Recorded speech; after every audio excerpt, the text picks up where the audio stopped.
Ito na naman ang isi-share ko sa inyo ngayon, guys. Mag-unbox tayo ng Summer Beauty Bag. Galing ng Marks and Spencer. Regalo ito ng mga boss ko noong summer. Pero hindi ko pa nabuksan. Kasi busy ako. So, ngayon ay buksan natin. Hindi siya maano, guys, kasi may tali. Hindi siya maganyan. So, kailangan ganyanin natin. Isa-isahin natin parang makita natin. Okay. Ganda ang box niya. Pwede pang magamit ng wash bag or anong organizer ng beauty products. So, ayun. Ito ang zipper niya. Wait, atin muna i-cut kasi hindi siya ma-open kasi may nakalagay dito. Kailangan ayun. Hindi talaga masilip kung ano ang laman, guys. So, ang ganda ng zipper niya, guys. Ayun. Right. Ayun na ang kanyang laman. So, isa-isahin natin parang malaman natin kung anong dito sa loob.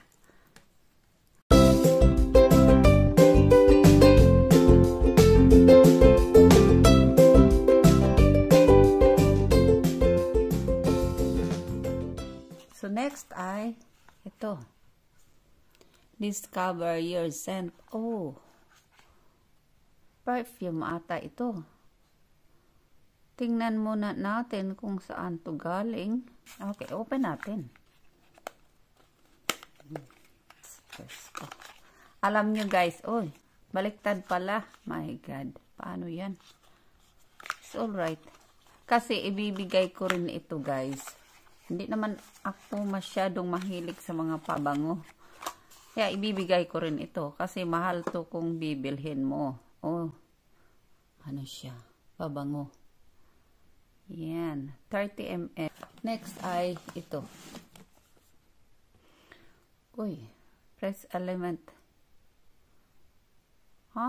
Overnight Moisture Cream. Hindi ako nakatry ng ganito. So, saan ito gawa? Dito. UK. Made in the UK.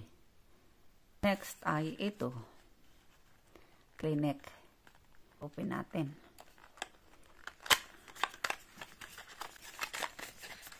Yan. Baliktad pa rin. Ano ba yan? Ang mga pag-open ko, baliktad. O, hindi pala.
Ayan pala siya.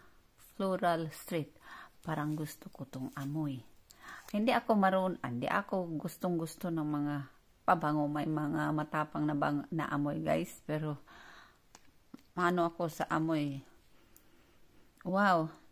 Ang bango. Kasi, may sinusitis ako. Parang bulaklak ang amoy niya. Promise. And ito is the last one.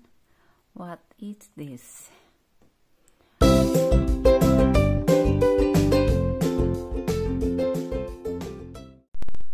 Yun na lahat, guys, ang laman ng Summer Beauty Bag ng Marks and Spencer.